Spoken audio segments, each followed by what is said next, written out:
yaravuze ngo nimba ari muri ubu buzima gusa tubereyeho ngo tube muri ubu buzima hanyuma y'ubu buzima ntiyagire ikindi kiba ngo turaba kugirirwa imbabazi nk'abandi bose utwari dukwiriye kurya tukanywa ariko aravuga ngo Kristo yarazutse hari ibihamya by'uko Yesu yazutse haleluya kandi ko yazutse n'abamwizeye bose bazazuka kandi bazabaho haleluya ejo twasomye ijambo Yesu aganira na Marita igihe Lazaro yari yapfuye Yesu aramuzura muzi icyatumye muzura kuko Yesu ibyo yakoraga turabizi ko hari abantu benshi bagiye bapfa Yesu yazuye n'abandi bazutse mbere ye ariko icyatumye Yesu arinda Lazaro agapfa bashyikiye baramubwiye ngo inshuti yawe yapfuye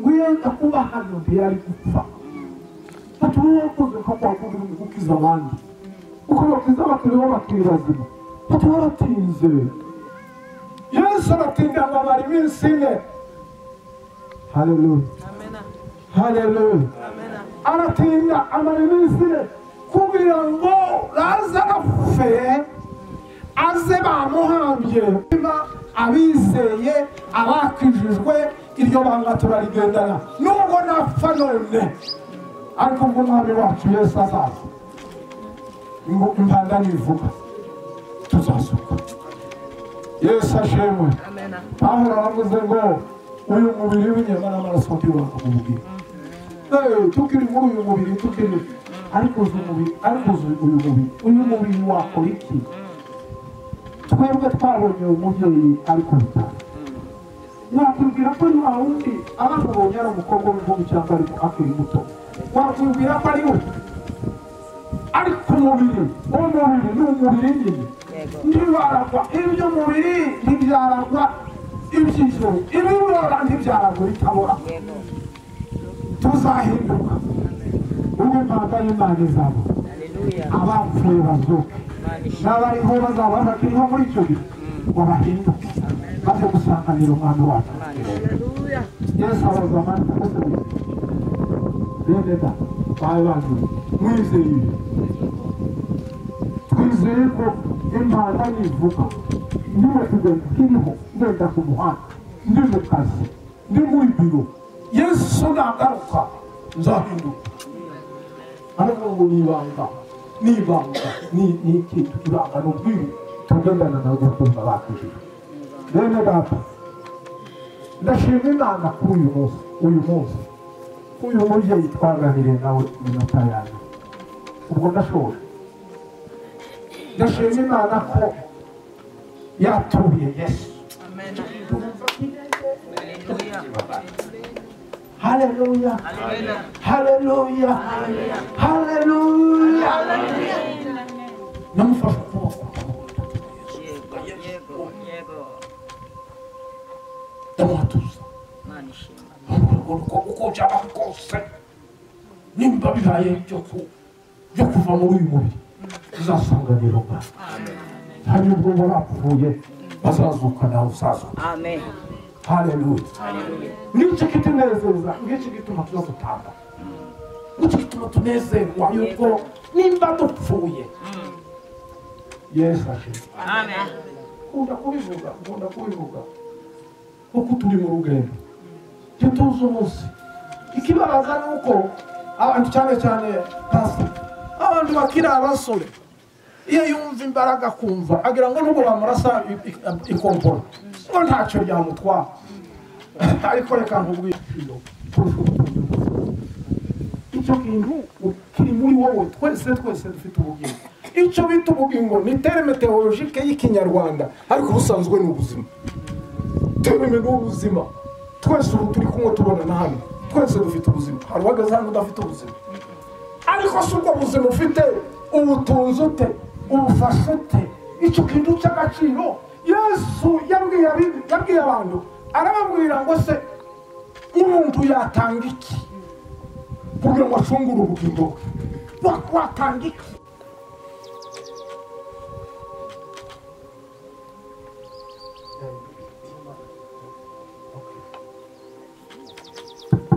Pasiteri arakoze cyane.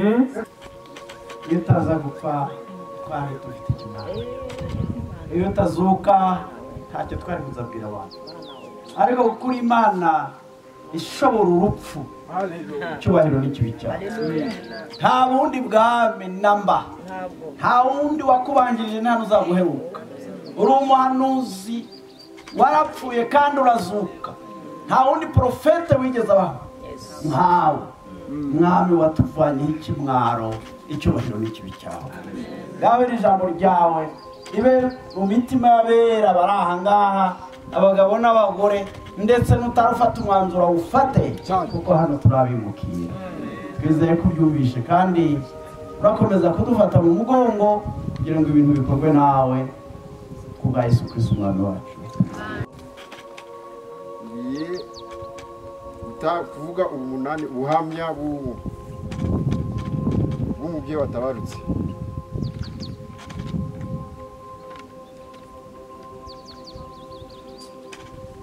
Haleluya. Amen. Haleluya. Amen. Bo tukomeze twihangane.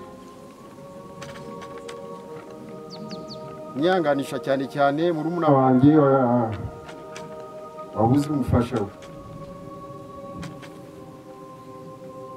Amateka yihariye y'uwitwa Nyirahirwa Furaha watabarutse kuri umunsi wa none.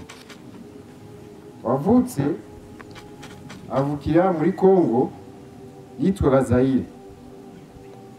Avuka tariki 22 z'ukwa karindwi 1974.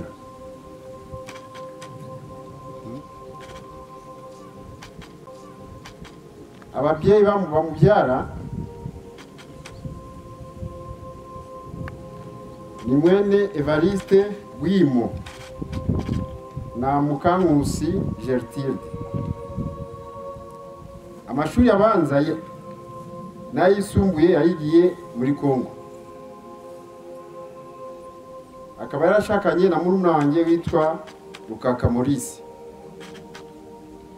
Bashakanye tariki 10 z'ukwa 10 1992. Icyo gihe twari tukiri muri Kongo. Babyarana abana 10. Abakobwa 9 n'umuhungu umwe. Abo bose baracyariho. Asize abuzukuru 3.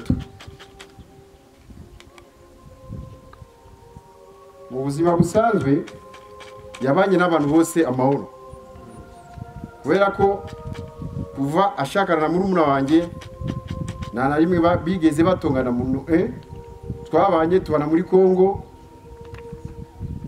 dutahuka tugeze mu Rwanda babanye neza. Ni ukuvuga ko nta kibazo yarafitanye n'abantu. Imana imwe iruko ridashira. Murakoze. Arakoze. Hari indirimbo ngiye kuririmba hano, abafasha bashobora kuzana yo kumusezera. Abagize ntacyo baza bagufashe. Yemwe nshuti twabanye. Abagize muze mufashe muze buri ndirimbo ifite ikintu ivuze. Abagize muze mwigira imbere hano mu mufashe.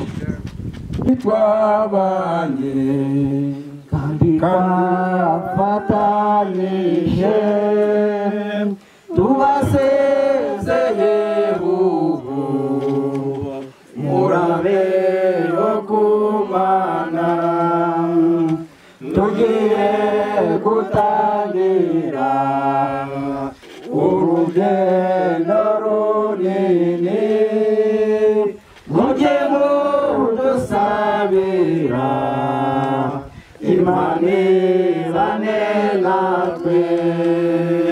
Noneho nshuti mwe turashaka kugenda ngo tujyane na Yesu hamwe n'Uwiteka se, ariko ntitwihebye kubw'inzira ducamo, tuzi ko twarushije twese mu maboko y'Imana. Murabeho bagenzi abo twafatanije mu byago no mu byiza, Yesu agendane namwe. Hari uburuhukiro bw'abakijijwe bose, nidupfa tuzabayo kuwiteka mw'ijuru, ahora amaso naya yo kubonana mw'isi, nyamara bakijijwe tuzabana mw'ijuru. Murabeho bagenzi dusubiye iwacu ubu, nimugende mwizeye tubaragije Imana. Murakoze Imana. Hari nashaka hari ikintu nasabaga Imana, nasabaga Imana izame umufasha uzamesha amahoro, tuzabana nawe tutagiranye amakimbirane cyangwa bya bindi mujya mwumva ngo uyu munsi umuntu yabanye n'umugore ejo batandukanye, ejo barwanye havutse ibibazo ibi n'ibi, haje abantu bo gukiranura abantu nk'ibyo ngibyo. Ariko njyewe mu myaka maze n'abana banjye n'abahanga,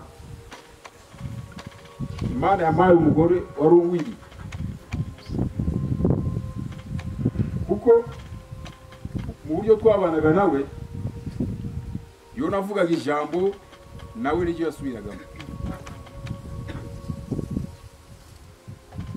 Twabanye neza, icyo nasabye Imana yarakimpaye. Tujya no gusezerana twasezeranye ko tutatandukanye n'urupfu, ni nako bigenza. Dutandukanye nawe n'urupfu, no mu buzima bwacu nta gihe tugeze tugira ikibazo cyo kuvuga ngo twagiranye ikibazo cya bindi wumva ngo umugore yahukanye wagiye iwabo ngo basangire bamuzane uke mu bintu by'imishyikirano. Oya, ntabwo ugeze iwabo.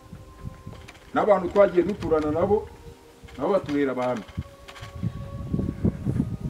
Ni ukuvuga ko muri jyewe dutandukanijwe n'umubiri,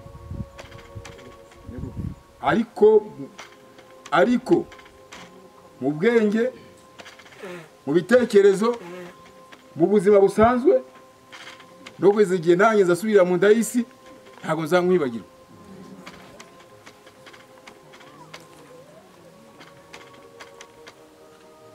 Twabanye neza, tugirana ibihe byiza. Umuntu ntabwo ari marayika, ko amaso y'abantu areba uko abandi batareba. Njye nshobora kureba ikintu ndakareba ikindi uko abishaka, ariko njyewe mu buhamya bwanjye uko nari muzi nuko twabanye, nuko dutandikaje n'urupfu, nta kibazo twigeze tugirana. Na n'ubu aho ari. Ikindi kintu cyashimishije nuko mbere yuko agera muri ntango yo gupfa, habaye igihe cyo kwitegura, cyo gutegura urugendo rwe. Uko jewe bya bindi yo kuvuga ngo umuntu arakora ikosa uceceke cyangwa upfundikire, je ntabwo byabaga. Yo habaga ikintu kibaye cyatuma dutandukana, naramuhamagaraga namubyiza ukuri. Nabimubwiraga kugira ngo nawe agira akanya ko kwisubiraho, cya kintu kive muri twebwe, ubuzima bukomeze uko bwari busanzwe. Kuko hari igihe iyo umuntu agiye kuva mu mubiri, naje kubibona nyuma amaze gupfa, hari ibintu bigenda bibaho biba bigaragaza ko agiye kuva mu mubiri. Bya bintu byabayeho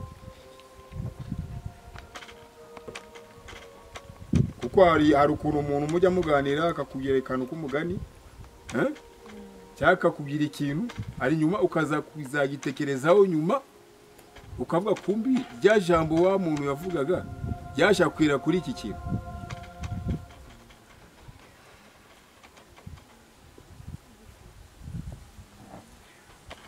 Ibyo bintu byabayeho kuva yatangira kurwara. Hari utuntu nagendaga mbona, hari n'akantu yakoze agakora abantu twari turi kumwe ntabwo babibonye.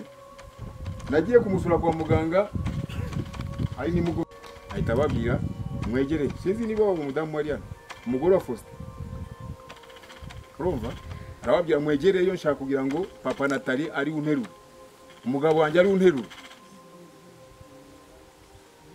urumva ngeze aho ngaho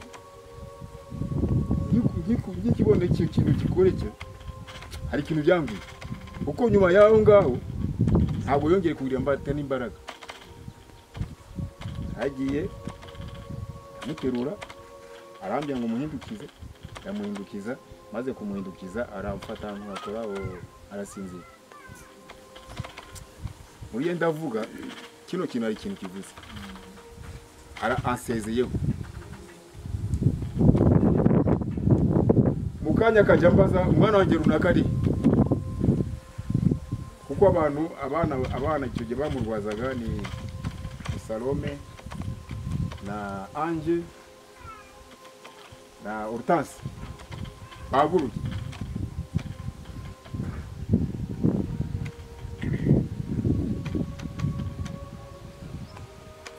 Aba bana banjye bakoze akazi ku buryo nanjye narababonaga nkabona nta kintu nabaha. Bangaragarije urukundo kuko nibo bari hafi ya mama wabo. Mama wawe yagiraga ikibazo yarambwiraga, yahamagaraga Hortense, Salome, kuri wari hafi, agahamagara nuri uyu akambwira runaka ari kwarazi ko uriya adahari. Abangani bo babaga hafi mu icyo gihe cyo kurwara. Ngo rugendo twagize mu gihe cyo kurwara, yarwaye agira igihe cyo kwihana cyarabaye. Pastor Subizi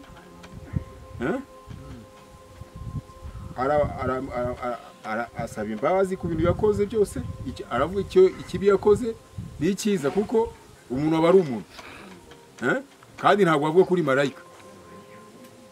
Urumva arihana, ibibazo byane ibyo bibazo bivaho. None ukuvuga ko Imana yaramuteguye kugeza ngiye atabarutse. Abana banjye bankomotseho bose, abashatse n'abatari bashaka, icyo nabasaba no kuzagera ikirenge mu cyaro nyine, kuko nanjye ndacyahari. Hari ibyiza yanyeretse, hari n'ibindi nanjye namweretse, ariko ibyo bintu yanyeretse bizambera isomo ryo kugira ngo nzajye mbona nanjye umwanya wo kuganiriza abana banjye, mbereka urugero rwa nyina.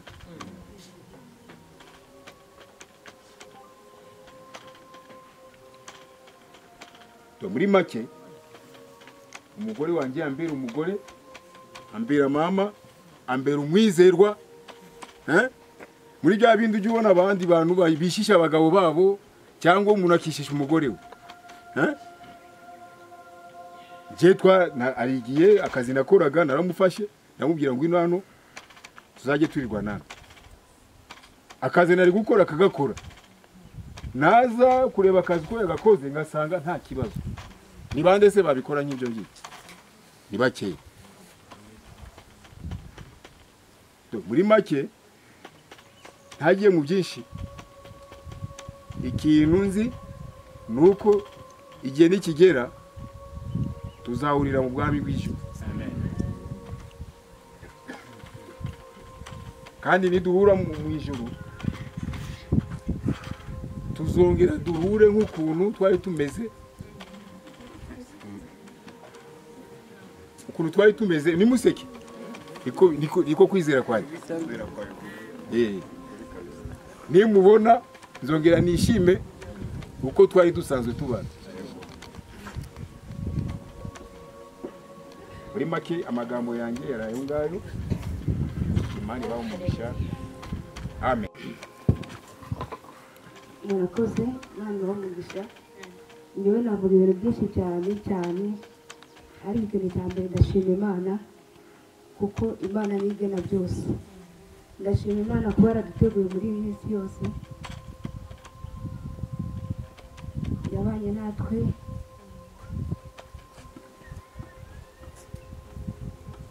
muri iki gihe cyose twabanye nawe. Imana ishimwe cyane kuko atubereye umubyeyi mwiza, ntabwo tuzamwibagirwa. Ikindi navuga cyihariye, mbere y'uko agenda ngira ngo twari tumuriho turi babiri, ariko yagiye twereka ibimenyetso byinshi kandi bishoboka bigaragaza ko hagiye ari heza. Kuko na mbere y'uko agenda araduhamagaye aratubwira ngo tuze, kuko azi ko dusenga tumusengere, kuko yumvaga ko wenda hari umunsi wa nyuma. Yakundaga kumfata akaboko cyane, nkabona ikintu ashaka kumva ariko ntakivuge. Ariko ndavuga Imana uko byagenda kose, Imana ifite ukuntu ivugana n'umuntu, yagiye idutegura cyane ikatubwira ibintu byinshi. Muhumure, ndi kumwe namwe, nzabana namwe ibintu byinshi. Ndashima Imana rero kuri ibyo byose, kandi nizera nashidikanya ko yagiye mu ijuru. Ikindi kintu njye navuga, nashimira buri muntu wese wadusuye.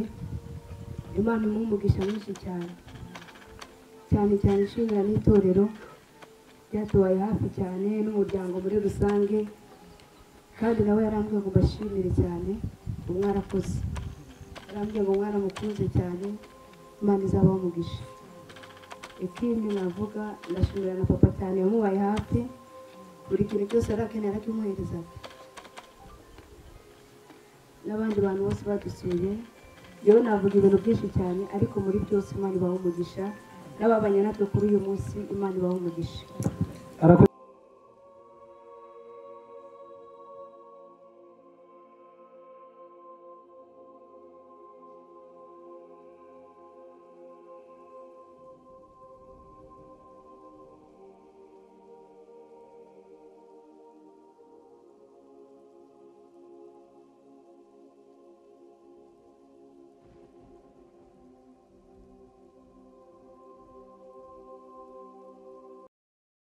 Ariko bene data, ntidushaka ko mutamenya ibyo abasinziriye, mutababara nk'aba bandi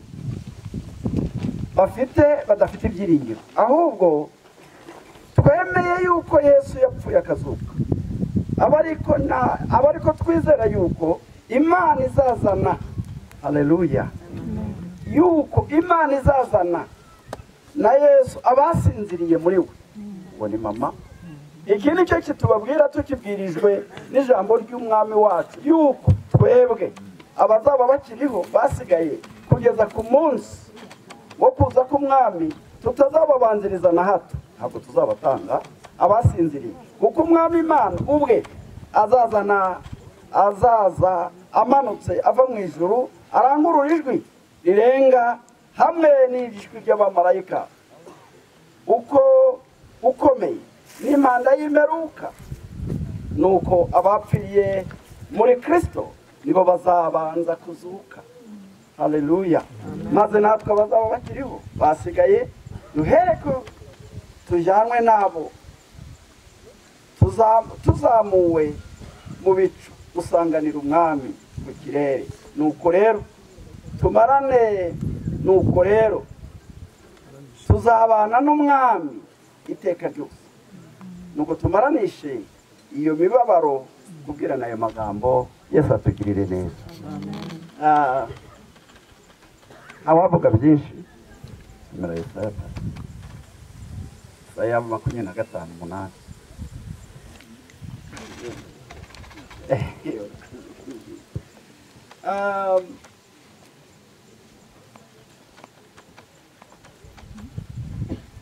5:8 Yesaya haravuga ngo hati kandi urupfu azarumira bunguri kugeza iteka ryose. Uwiteka Imana izahanagura amarira ku maso yabo, izahanagura amarira ku maso yabo, ku maso yose. Ndasubiramo, kandi urupfu azarumira bunguri kugeza iteka ryose. Uwiteka Imana izahanagura amarira ku maso yose. N'igitutsi bagututse babatuka batuka ubwoko bwayo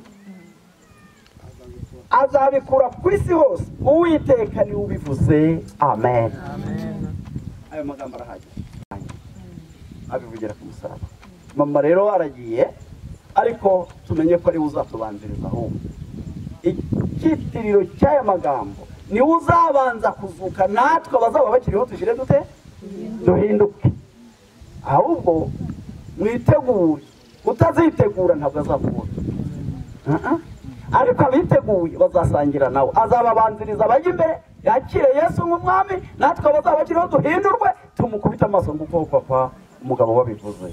Tuzahura nawe ku munsi umwe, isi izazingwa nk'urupapuro, maze abatashye tukababonesha amaso ku yandi. Kandi mbabwire tuzamenyana. Hari abantu bacurika Bibiliya, ntabwo tuzaba turi abamarayika, ntabwo tuzaba turi mu mwuka mu cyuka gutyo nk'uko bavuga ngo abamarayika bari hehe. Tuzaba twambaye umubiri gusa, amaso azamenyana.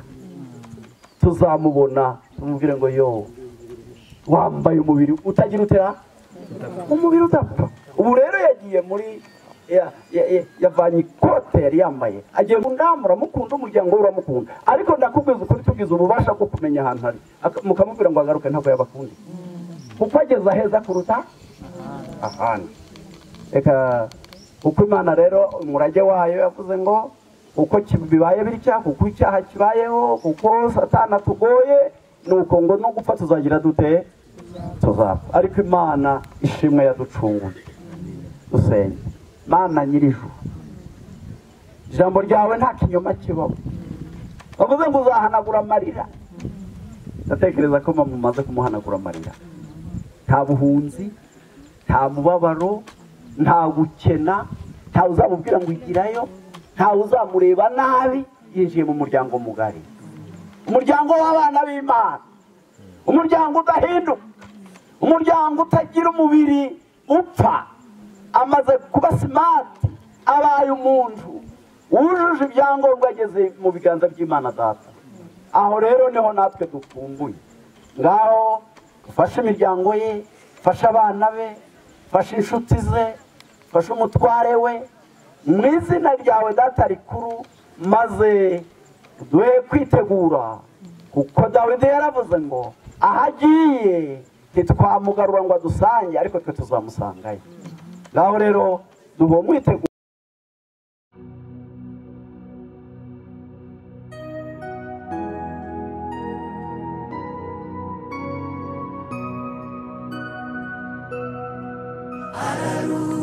Ararutse inshuti ya Yesu,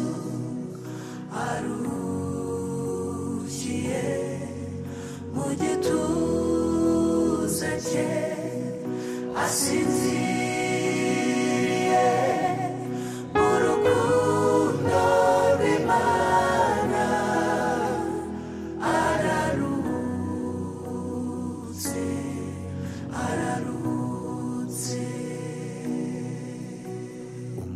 Umukunzi w'Umwami Yesu, impumuro nziza ya Kristo, yamenyesheje abantu ibyo gukiranuka, asoje umurimo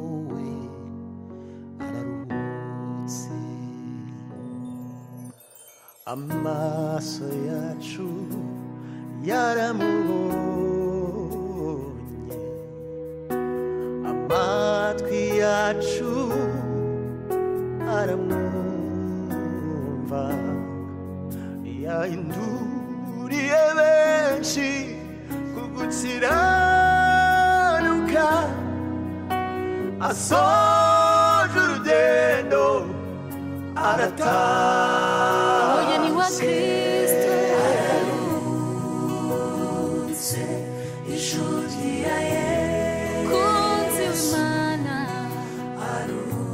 arukiye mu gituza, soje umurimo we asinziriye mu rukundo rw'Imana. Ararutse, ararutse. ubuzima bwe n'ubutumwa n'igihamya cy'uko yabanye n'Imana, n'urwandiko rwiza yatwandikiye tuzahora dusoma. Ararutse, ubuzima bwe n'ubutumwa n'igihamya cy'uko yabanye n'Imana, n'urwandiko rwiza yatwandikiye tuzahora dusoma. Ararutse, soje imirimo ye, ararutse, inshuti ya Yesu, arukiye mu gituza, aruhutse imiruho n'imihati, asinziriye mu rukundo rw'Imana. ararutse, ararutse, ararutse. nubwo amarira atemba ku maso yacu, imitima yacu irimbana n'ijuru, kubw'ihumure duhabwa na Kristo, ko n'urupfu rutadutanya nawe. uhumurizwa na Kristo, duhabwa na Kristo, ntacyadutanya nawe, ntacyo rutadutanya nawe. tuzahumurizwa na Yesu. Duhabwa na Kristo, ko n'urupfu rutadutanya nawe. Ararutse. Nimuhumure, komezwe na Kristo, urupfu ntirwadutandukanya nawe, tuzaruhuka.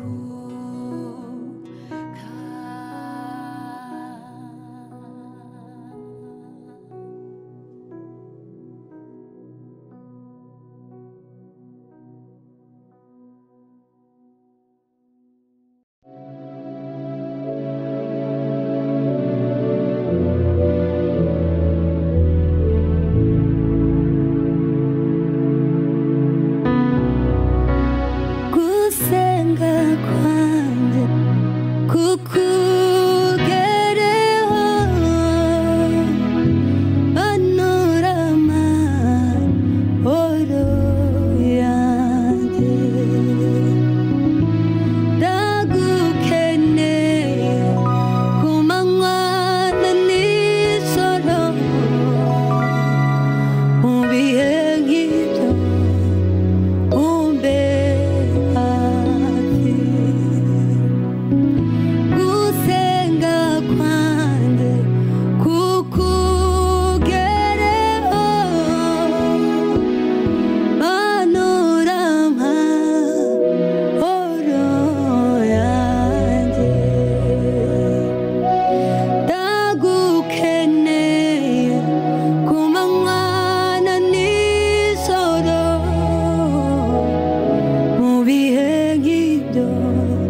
kwizerwa no kwiringirwa. Uri Imana igira neza birenze uko tubyibwira n'uko tubitekereza. Tugushimira uyu munsi ko wabanye natwe ugaherekeza umubiri w'umubyeyi wacu mu cyubahiro cy'agakiza waduhaye. Turagushimiye Mana, tugushimiye ko dusoje umuhango mu buryo bwiza, mu mutekano no tuyobowe n'imbaraga z'umwuka wera. Ushimwe ko wabanye natwe, ushimwe wongera guhumuriza uyu muryango ukawugirira neza. Ushimwe kubana natwe dusubirayo, dusubira mu miryango yacu, mu mago yacu. Turakwishimiye, icyubahiro kibi cyawe mu izina rya Yesu.